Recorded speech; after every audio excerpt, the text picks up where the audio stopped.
আসসালামু আলাইকুম এভরিওয়ান, কেমন আছেন? আশা করি ভালো আছেন। আলহামদুলিল্লাহ আমিও ভালো আছি। আজ একটা মজাদার মাছ রান্না করবো, বাটা মাছ। আমি বাটা মাছ বলি, আপনারা কি মাছ বলেন ওগুলো কমেন্ট করে জানাবেন। এখন বাটা মাছগুলো রান্না করার জন্য পরিষ্কার করে কেটে কুটে ধুয়ে নিয়েছি। পেঁয়াজ কুচি করেছি, কাঁচামরিচ ফালি করেছি, ধনিয়া পাতা কুচি করেছি। কিভাবে রান্না করতেছি আপনাদের সাথে শেয়ার করব। মাছ ভাজার জন্য প্যানটা চুলায় বসিয়ে দিয়েছি তেল দিয়ে। এখন হলুদ মরিচ মাখাই নিতেছি মাছটা ভাজার জন্য।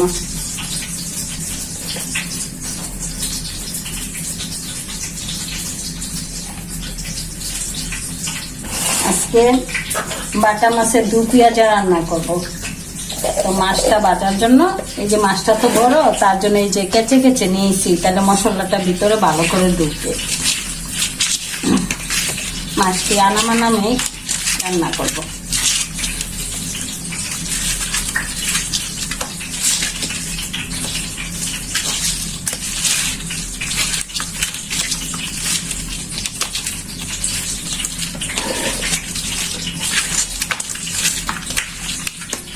এখন তেলটা গরম হয়ে গেছে, একে একে মাছগুলো দিয়ে দিচ্ছি গরম করে।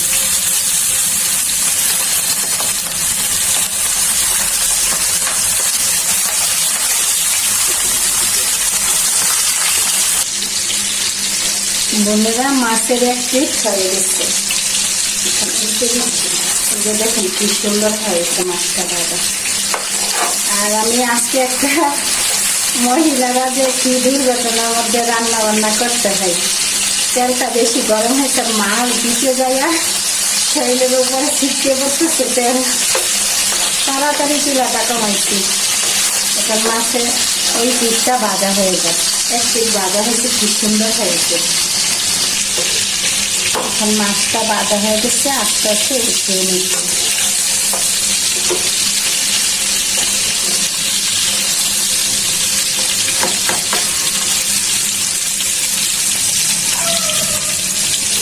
মাছটা সুন্দর করে ভাজা হয়ে গেছে, এখন উঠিয়ে অন্য মাছগুলো দিয়ে দিন।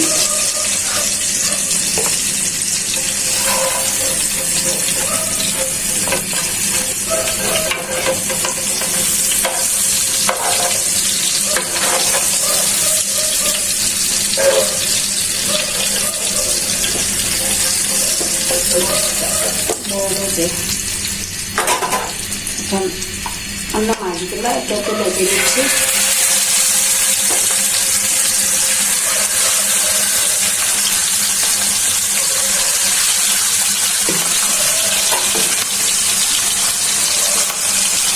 মাছগুলো ভাজা হয়ে গেছে। এখানে পেঁয়াজের বাটা মাছে দু পেঁয়াজি রান্না করলে তো এটার মধ্যে পেঁয়াজ বেশি লাগবে, তার জন্য বেশি করে পেঁয়াজ বেশি করে নিয়েছি। আর এই বাটা মাছের দু পেঁয়াজটা সেই লাগে, হ্যাঁ, সেটা অনেক স্বাদ।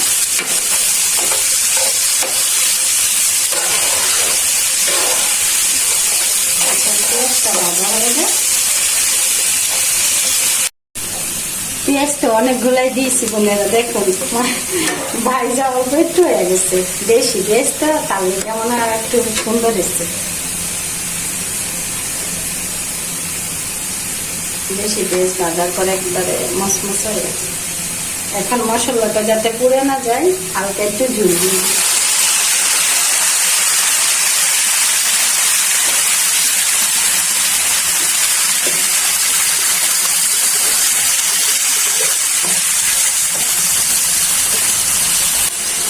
দিয়ে দিচ্ছি পরিমাণ মতো রসুন বাটা।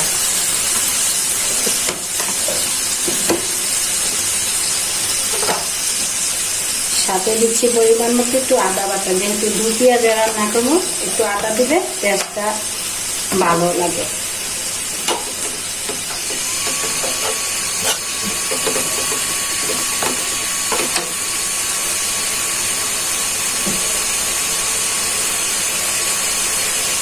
দিয়ে দিচ্ছি পরিমাণ মতো মরিচের গুঁড়া।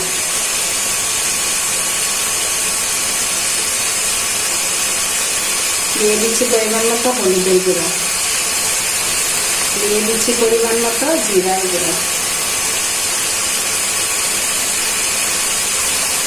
এখন ভালো করে মশলাটা কষানো হয়ে যাবে।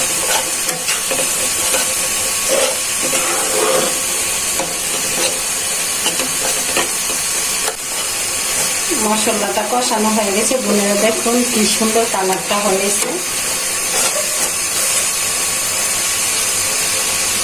মশলাটা সুন্দর মতো ভুনা হয়ে গেছে। এখানে ঝুল দিয়ে দিচ্ছি, একে একে মাছগুলো ছেড়ে দিব।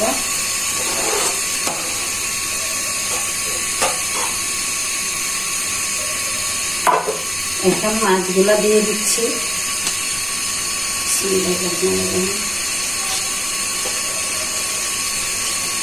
হালকা দিয়ে দিচ্ছি, কারণ এটা তো বোনা রান্না করতেছি, যাতে একটু ঝোলটা ভিতরে ঢুকে যায়, তার জন্য ঝোলটা দিচ্ছি।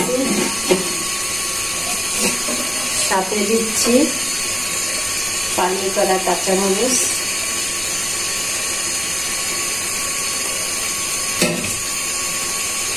এখন একটু ঢেকে দিচ্ছি ভালো করে সিদ্ধ হওয়ার জন্য।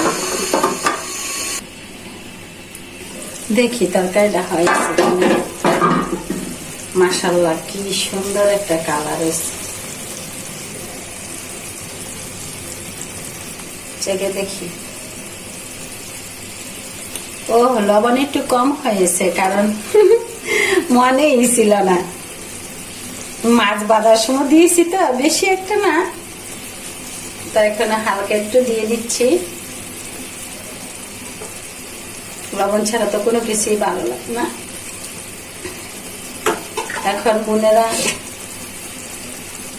তরকারিটা হয়ে গেছে প্রায়, ধনিয়া পাতাগুলো ছিটিয়ে দিচ্ছি।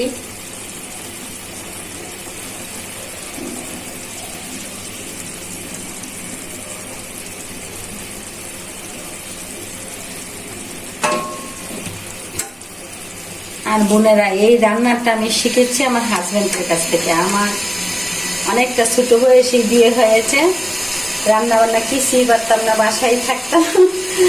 আমার হাজবেন্ড করতো ব্যবসা, পরে ওনার নিজে হাতে ধরে, যেমন সরায়া ক খ হাতে করে শিখায় আমার হাজবেন্ড আমাকে রান্নাগুলা নিজে হাতে করে ভাবে শিখিয়েছে। ওনা অনেক ভালো রান্না করতে পারে, এই রান্নাগুলা ওনা আমাকে শিখিয়েছে।